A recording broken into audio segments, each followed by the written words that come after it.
ఆ తర్వాత ఆ పిక్చర్ ఇంకో పిక్చర్ చేసిన తర్వాత మేము జస్టిస్ చౌదరిలో వర్క్ చేస్తున్నప్పుడు ఆది దంపతులు అనే ఒక కథ, దాన్ని పిక్చర్ తీయాలని అనుకున్నాను.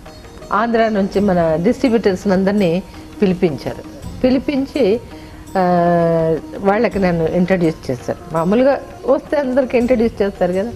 చూసి చూడండి అమ్మాయి మనం ఆది దంపతులు చేస్తున్నాం, నెక్స్ట్ మీరు రెడీ అవ్వండి అన్నారు. ఆది దంపతులు అని. ఆ తర్వాత కొన్నాళ్ళ తర్వాత ఆయన హైదరాబాద్ వెళ్ళటం, సీఎం అవ్వడం, మొత్తం అన్నీ జరిగిపోయింది. ఆది దంపతులు అక్కడికే ఆగిపోయింది. ఎందుకంటే ఆ తర్వాత వారు వర్క్ చేయలేదు. చాలా గ్యాప్ వచ్చేస్తుంది. గ్యాప్ వస్తే నాకు రామారావు గారిని చూడాలి అని నేను హైదరాబాద్ కూడా వెళ్ళలేదు. అలా ఉన్న ఆయన ఒకసారి చెన్నైకి వచ్చారు. చెన్నైకి వచ్చి లక్ష్మీపార్వతి గారు కూడా ఉన్నారు, ఇద్దరు వచ్చారు. వచ్చి గెస్ట్ హౌస్లో ఉన్నారు అని తెలిసింది నాకు. అయ్యో సార్ వెళ్ళి చూసేసి వద్దాం అని చెప్పి నేను ఏం చేశాను, గబగబా రెడీ అయిపోయి బయలుదేరి వెళ్ళాను. ఆ గెస్ట్ హౌస్కి వెళ్ళాను. వెళ్తే కారిడార్లోనండి ఈ మూల నుంచి ఆయన రూమ్ దాకా కిటి జనం, చందు లేదు, అలా ఉన్నారు. ఎలా ఇలా ఎలా వెళ్ళేదని ఎక్స్క్యూజ్ మీ అంటూ మధ్యలో ఇలా దూరుకుంటూ తలుపు దాకా వెళ్ళాను. తలుపు దగ్గరికి వెళ్ళేసరికి సెక్యూరిటీస్ వాళ్ళు జనం మొత్తం కలిపి ఉన్నారు. మేడం ఇప్పుడు మీరు లోపలికి వెళ్ళటానికి వీలు పడదు మేడం, వారు మీటింగ్లో ఉన్నారు, ఇంకా టైం పడుతుంది అన్నారు. నేను నాకేం చేయాలి తోచలా. ఆయనతో సెక్యూరిటీతో చెప్పాను, చూడండి రామారావు గారికే చెప్పండి జయంతి చూడటానికి వచ్చింది అని చెప్పి ఒక్క మాట చెప్పండి. ఆయన ఇప్పుడు కాదన్నారు అనుకోండి నేను వెళ్ళిపోతాను అని చెప్పి పంపించాను. అతను కొంచెం సంకోచపడుతూనే లోపలికి వెళ్ళాడు. రామారావు గారితో చెప్పినట్టున్నారు. ఆయన తలుపు తీశారు. వెంటనే తలుపు తీగానే నడుచుకుంటూ వచ్చి రండి జయంతి గారు, ఏమి ఆశ్చర్యం, రండి అని చేయబట్టుకుని లోపలికి తీసుకెళ్ళి మన లక్ష్మీపార్వతి గారిని పిలిచారు. చూడండి మన అమ్మాయి జయంతి వచ్చింది అనగానే ప్రెస్ మీట్లో ఉన్నారు. వారు బయటకు వచ్చిన తర్వాత కరెక్ట్గా ఇంట్రడ్యూస్ చేశారు. కాసేపు మాట్లాడుకున్నాం. లేదండి వస్తాను, మిమ్మల్ని చూడాలని నాకు చాలా ఆశగా ఉండింది. చాలా సంవత్సరాలు అయిపోయింది కదా, సంవత్సరాలు నెలలో మొత్తానికి లాంగ్ గ్యాప్ అయింది, అందుకనే చూడాలనిపించి వచ్చానండి. I don't want to disturb you, నేను ఇంకా బయలుదేరుతాను. అదే మరి కాఫీ టీ ఏమీ తీసుకోకుండా బయలుదేరుతాను అంటారు. కూర్చోండి అని చెప్పి సోఫాలో కూర్చున్నాం.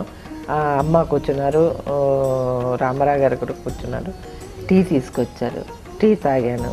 టీ తాగిన తర్వాత నాకు ఒకలాగా ఆయన చూస్తే ఒకలాగా కళ్ళల్లో నీళ్ళు వస్తున్నాడు. ఇప్పుడు కూడా చూడండి, ఆయన గురించి అనుకుంటే నా కడుపులో ఒకలాగా అయిపోతుంది. ఎందుకంటే అంత చప్పున వెళ్ళవలసిన మనిషి కాదు, ఇంకా బ్రతికుండాల్సి ఉండేది అని. ఆయన పోయారని మాత్రం నేను చెప్పను. ఎందుకంటే ఈ తెలుగుదేశం వాళ్ళ మనసుల్లో, మనందరి మనసుల్లో ఆయన నిండుగా 100 ఏళ్ల పాటు ఇంకా ఉన్నారనే మన ఉద్దేశం. నా ఉద్దేశం అదే. ఆయన ఇంకా ఉన్నారు, ఆయన ఎక్కడికి పోలేదు, మనలో ఉన్నారు అనే ఉద్దేశం నాది. అలాగా ఈ టీ తాగిన తర్వాత బయలుదేరుతానండి అన్నాను. గాడ్ బ్లెస్ యూ, వెళ్ళిరండి అన్నాను. కాళ్ళకి దండం పెట్టుకున్నాను. అమ్మ వెళ్ళొస్తానని చెప్పాను. మంచిదన్న. ఎందుకంటే ఎక్కువసేపు ఉంటే వాళ్ళకి డిస్టర్బ్ అవుతుంది కదా, పని డిస్టర్బ్ అవుతుంది అందుకని చెప్పి తలుపు తీసుకొని బయటకు వచ్చాను. బయటకు వస్తే బయట ఉన్న జనం అంతా ఆశ్చర్యంగా నన్నే చూస్తున్నారు. ఇదేంటి ఇలా వచ్చింది, అలా వెళ్ళింది, అలా వెళ్ళిపోతుందని. నేను అందరికీ thank you so much, thank you అని చెప్పుకొని అక్కడి నుంచి బయటకు వచ్చేసాను అనమాట. నాకు ఎంతో తృప్తిగా ఉండింది. వాళ్ళు రిసీవ్ చేసుకున్న పద్ధతి, ఎంత పెద్ద చీఫ్ మినిస్టర్ అయినా కూడాను ఈ జయంతిని ఆయన మర్చిపోలేదు. ఎందుకంటే ఆ ప్రేమాభిమానాలు అటువంటివి. కాబట్టి ఆ విషయంలో నేను చాలా అదృష్టవంతురాలిని. ఆయన్ని నేను ఎప్పుడు మర్చిపోలేను. ఇంకో విషయం చెప్పాలంటే, వారు సడన్గా మనల్ని వదిలి చాలా దూరం వెళ్ళిపోయారు అని విన్నప్పుడు నేను ఎంత ఏడ్చానో నాకే తెలియదు. ఎందుకంటే ఊళ్ళో లేదు, ఊళ్ళో అప్పుడే వచ్చాను, షూటింగ్ ఫినిష్ చేసుకుని అప్పుడే వచ్చాను. న్యూస్ విన్నాను. న్యూస్ విన్న తర్వాత తట్టుకోలేకపోయాను, ఏడుస్తూ. మా ఇంట్లో వాళ్ళందరూ కూడా అన్నారు, నీకేదైనా అవుతుంది, అసలు సమాధానం చేసుకో అని చెప్పి అంత ఏడ్చానండి. ఎందుకంటే ఒకలాగా అటాచ్మెంట్ వచ్చింది అనుకోండి ఆ ఫ్యామిలీతోటి, ఆ ఫ్యామిలీలో నేను ఒక మెంబర్ని అనని మన మనసులో ఉన్నప్పుడు కొన్ని మనం తట్టుకోలేము. తర్వాత టీవీలో చూస్తాను ఆ గ్లాస్ దీంట్లో. అలాంటి నేను కావాలనే వెళ్ళలేదండి, కావాలనే వెళ్ళాలి. ఎందుకంటే నాకు అబద్ధం ఆడటం ఇష్టం ఉండదు. ఆయన్ని ఆ స్థితిలో నేను చూడలేను.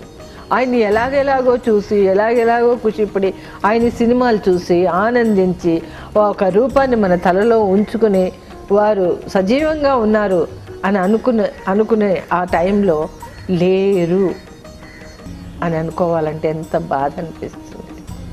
కాబట్టి అక్కడ చూసి ఈయన పడుకుండిపోయారా, ఇంకా లేవరా, మనతో మాట్లాడరా అని అనిపించింది అనుకోండి, అసలు నా మొహం ఎవరు చూడలేరు, అంత ఇదైపోతుంది. నేను చాలా సెంటిమెంటల్ ఫూల్ని. కాబట్టి అందుకని నిజంగా అక్కడికి వెళ్ళలేకపోయాను కాదు, వెళ్ళలేదు. ఆ స్థితిలో ఆయన చూడటానికి నేను ఇష్టపడలేదు. మిగతా పనులన్నీ అలాగే జరిగిపోయాయి. మన ఇంట్లో అంటే మా ఇంట్లో ఇంకా ఆయనతో ఉన్న షీల్డ్స్ ఉన్నాయి, ఇంకా నాకు కనబడేలా పెట్టుకున్నాను. వచ్చేటప్పుడు పోయేటప్పుడు అప్పుడప్పుడు హాయ్ అంటాను, వెళ్తాను. అంటే ఇంకా ఆయన జీవంతంగా ఉన్నారు, ఒకరిలో కాదు మన అందరిలోనూ ఉన్నారు. నిజంగా ఈ మాటల్ని, నా హృదయం లోపల నుంచి వచ్చే ఈ మాటల్ని మీతో పంచుకునే సదవకాశాన్ని ఇచ్చిన TV1 వాళ్ళకి నా కృతజ్ఞతాపూర్వక నమస్కారాలు చెప్పుకుంటున్నాను. Thank you.